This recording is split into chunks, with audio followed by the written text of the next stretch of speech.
Hi welcome to Anu Kannada YouTube channel. ಎಲ್ಲರೂ ಹೇಗಿದ್ದೀರಾ? ಎಲ್ಲ ಚೆನ್ನಾಗಿದ್ದೀರಾ ಅಂತ ಅನ್ಕೊತೀನಿ. ಇದು ನಮ್ಮ ಮನೆಯವ್ರದ್ದು ಬರ್ತಡೇ ಆಯ್ತಲ್ಲ, ಅದರ ಬೆಳಗ್ಗಿನ ವಿಡಿಯೋ ಇದು. ಬೆಳಗ್ಗೆ ಸ್ವಲ್ಪ ನಾವು ರಾತ್ರಿ ಎಲ್ಲ ಅದೇನು ಕೇಕೆಲ್ಲ ಕಟ್ ಮಾಡಿಬಿಟ್ಟು ಹಂಗೆ ಮಲ್ಕೊಂಡ್ವಲ್ಲ, ಅದು ಎಲ್ಲ ಹಾಗೆ ಇರಲಿ ಅಂತ ಹೇಳ್ಬಿಟ್ಟು ಯಶ್ವಿಕ್ಕು ಬೆಳಗ್ಗೆ ಹೆಂಗೂ ಸ್ವೀಟೇ ಎದ್ದು ನೋಡಿಲ್ಲ, ಅದಕ್ಕೆ ಹಾಗೆ ಇರಲಿ ಬೆಳಗ್ಗೆ ಎದ್ದು ನೋಡಲಿ ಅವಳು ಅಂತ ಹೇಳ್ಬಿಟ್ಟು ಹಂಗೆ ಅಂತ ಹೇಳಿದ್ದ. ನಾನು ಅದಕ್ಕೋಸ್ಕರ ಯಾವುದೂ ಗುಡಿಸಿರಲಿಲ್ಲ, ಹಂಗೆ ಮಲ್ಕೊಂಡಿದ್ವಿ, ಲೇಟ್ ಬೇರೆ ಆಗಿತ್ತಲ್ವ ಅಂತ ಹೇಳ್ಬಿಟ್ಟು ಬೆಳಗ್ಗೆ ಎದ್ದ ಮೇಲೆ ಬಂದು ಒಂದು ಸ್ವಲ್ಪ ಕ್ಲೀನ್ ಮಾಡ್ಕೊಳ್ಳೋಣ ಅಂತ ಹೇಳ್ಬಿಟ್ಟು ನೋಡ್ತಾ ಇದ್ದೆ.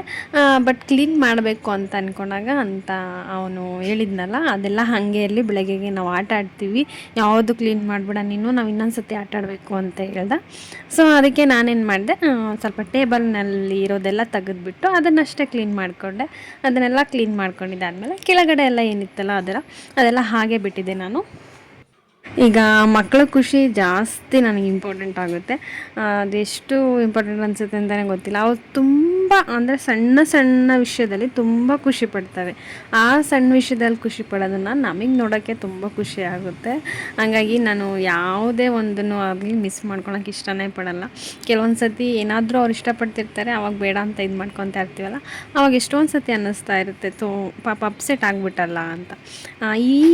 ಈ ಥರದ್ದು ಸಣ್ಣ ಸಣ್ಣ ಚಿಕ್ಕ ಚಿಕ್ಕ ಆಸೆಗಳು ಚಿಕ್ಕ ವಯಸ್ಸಲ್ಲಿದ್ದಾಗ ಇರೋ ಅಂಥದ್ದು, ನಾವು ದೊಡ್ಡವರಾದಾಗ ನಮ್ಗೆ ಆ ಥರ ಇರಲ್ಲ. ಅದಕ್ಕೆ ನಾನು ಏನು ಚಿಕ್ಕ ವಯಸ್ಸಲ್ಲಿ ಅವ್ರಿಗೆ ಏನೇನು ಆಸೆ ಇರುತ್ತೋ ಅದೆಲ್ಲ ಈಡೇರಿಸ್ಬೇಕು ಅನ್ನೋದೇ ನಮಗೊಂಥರ ಇಷ್ಟ ಆಗುತ್ತೆ. ನನಗೆ ದೊಡ್ಡದಾಗಿ ಅದನ್ನು ತಂದುಕೊಡು ಇದನ್ನು ತಂದುಕೊಡು ಅಂತ ಯಾವತ್ತೂ ಏನೂ ಕೇಳೋದಿಲ್ಲ. ಚಿಕ್ಕ ಮಕ್ಕಳು ಚಿಕ್ಕ ಚಿಕ್ಕ ವಿಷಯ ಇರುತ್ತೆ ನೋಡಿ, ಈ ಥರ ಆಟ ಆಡೋದಾಗಿರ್ಬೋದು, ಮತ್ತೇನಾದರೂ ನಾವು ಜೊತೆಲಿ ಕೂತ್ಕೊಂಡು ಆಟ ಆಡೋದಾಗಿರ್ಬೋದು, ಆ ಥರದಲ್ಲೇ ತುಂಬ ಖುಷಿ ಪಡ್ತಾ ಇರ್ತಾರೆ. ಅಂಥದ್ದನ್ನ ನನಗೆ ಮಿಸ್ ಮಾಡ್ಕೊಳ್ಳೋಕ್ಕೆ ಇಷ್ಟ ಆಗಲ್ಲ. ನಾವು ಅದಕ್ಕೆ ಏನಾದರೂ ತಂದುಕೊಡ್ಬೇಕಾ? ಏನೂ ತಂದುಕೊಡೋದಿಲ್ಲ. ಅವರ ಒಂದು ಭಾವನೆ ಅರ್ಥ ಮಾಡಿಕೊಂಡ್ರೆ ಸಾಕು, ಅದೇ ಅವ್ರಿಗೆ ಖುಷಿ ಆಗುತ್ತೆ. ಇನ್ನು ಬೆಳಗ್ಗೆ ಆದಮೇಲೆ ಡೈಲಿ ಮಾಮೂಲಿ ರೊಟೀನ್ ಅದು ಒಂಥರ ರೇಡಿಯೋ ಹಾಕಿಬಿಟ್ಬಿಡೋದು. ಹಾಕಿದ ತಕ್ಷಣ ಯಾವ ಸಾಂಗು ಅಂತಂದರೆ ನಮಗೆ ಮ್ಯಾಚ್ ಆಗೋವಂಥ ಸಾಂಗ್ ಬರುತ್ತೆ. ಕೆಲವೊಂದು ಟೈಮಲ್ಲಿ ನೀವು ನೋಡ್ತಾ ಇರ್ಬೋದು, ಇನ್ಸ್ಟಾಗ್ರಾಮ್ ಆಗಿರ್ಬೋದು, ಯಾವುದ್ರಲ್ಲಾದರೂ ಓಪನ್ ಮಾಡಿದಾಗ ನಾವು ಯಾವ ಥರ ಫೀಲ್ ಮಾಡ್ತಾ ಇರ್ತೀವೋ ಅದೇ ಥರ ಸಾಂಗ್ಸ್ಗಳು ಬರ್ತಾನೆ ಇರುತ್ತೆ. ಇನ್ಸ್ಟಾಗ್ರಾಮಲ್ಲಿ ನನಗಂತೂ ತುಂಬ ಸತಿ ಅನುಭವ ಆಗಿದೆ.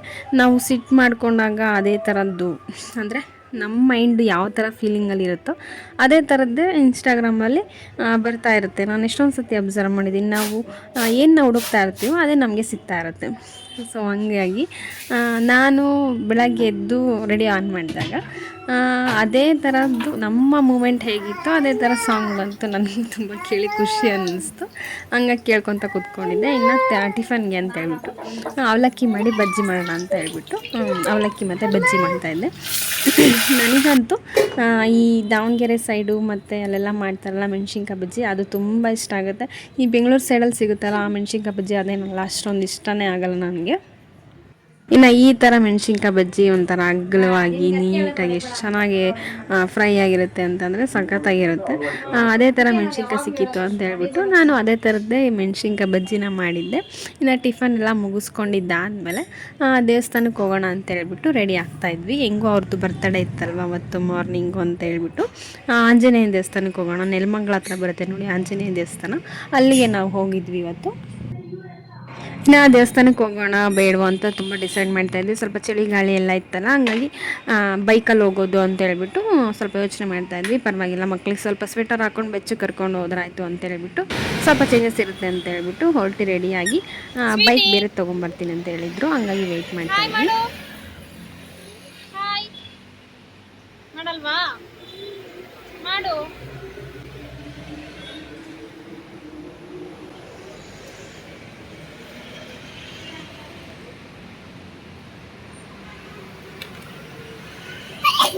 ಆಶೆ ಸ್ವೀಟಿ ಆ ಕಡೆ ತಿರ್ಗಮ್ಮ, ಹಿಂಗೆ ತಿರ್ಗ ಸ್ವೀಟಿ ಅಷ್ಟೇ.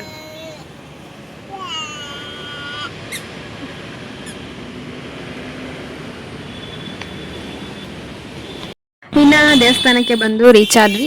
ನಾವು ರೀಚ್ ಆಗೋ ಅಷ್ಟೊತ್ತಿಗೆ ಒಂದು ಮಧ್ಯಾಹ್ನದ ಮೇಲೇ ಆಗೋಗ್ಬಿಟ್ಟಿತ್ತು. ಒಂದು 4-4:30 ಹಂಗಾಗಿತ್ತು. ಸಾಯಂಕಾಲದ ಮೇಲೆ ನಾವು ಹೊರಡೋಣ ಅಂತ ಹೇಳ್ಬಿಟ್ಟು ಒಂದು 4:15 ಏನೋ ಆಗಿತ್ತು. ಅಷ್ಟೊತ್ತಾದ್ರೂ ತುಂಬ ಅಂದರೆ ಗಾಳಿನ ಆಷಾಢ ಸ್ಟಾರ್ಟ್ ಆಗಿಲ್ಲ, ಆದರೂ ಇಷ್ಟೊಂದು ಗಾಳಿ ಬೀಸ್ತಿದೆ ಅಂತ ಅನ್ಕೊತಾ ಇದ್ವಿ.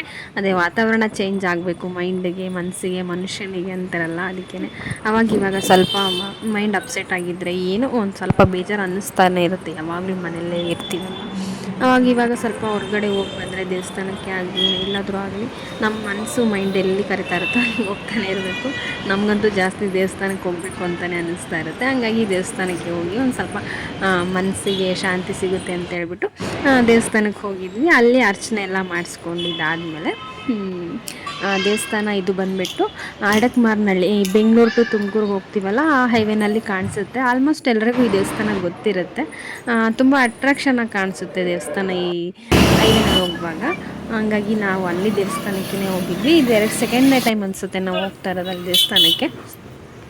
ಇನ್ನು ದೇವಸ್ಥಾನಕ್ಕೆ ಹೋಗಿ ಅರ್ಚನೆ ಎಲ್ಲ ಮುಗಿಸ್ಕೊಂಡಿದ್ದಾದಮೇಲೆ ಒಂದು ಸ್ವಲ್ಪ ಅಲ್ಲೇ ಯಾವಾಗಲೂ ಅಲ್ಲಿ ಕಬ್ನಲ್ಲಿ ಕುಡಿತಾ ಇರ್ತೀವಿ, ಹೋದಾಗೆಲ್ಲನೂ ಅಷ್ಟೇ ಕಬ್ನಲ್ಲಿ ಕುಡ್ಕೊಂಡು ಮತ್ತೆ ಮನೆಗೆ ಹೋದ್ವಿ. ಇದಿಷ್ಟು ಇವತ್ತಿನ ವೀಡಿಯೋ, ಸಿಂಪಲ್ ವೀಡಿಯೋ ಇದೆ. ವೀಡಿಯೋ ಇಷ್ಟ ಆಯಿತು ಅಂತಂದರೆ ಲೈಕ್ ಮಾಡಿ, ಹಾಗೆ ನನ್ನ ಚಾನಲ್ಗೆ ಸಪೋರ್ಟ್ ಮಾಡಿ ಪ್ಲೀಸ್. ನನ್ನ ಚಾನಲ್ ಸಬ್ಸ್ಕ್ರೈಬ್ ಮಾಡ್ಕೊಂಡು ನೋಡಿ. ನೆಕ್ಸ್ಟ್ ವೀಡಿಯೋದಲ್ಲಿ ಸಿಗ್ತೀನಿ. ಟೇಕ್ ಕೇರ್, ಬಾಯ್. ವೈಟ್ ಮೀಸೆ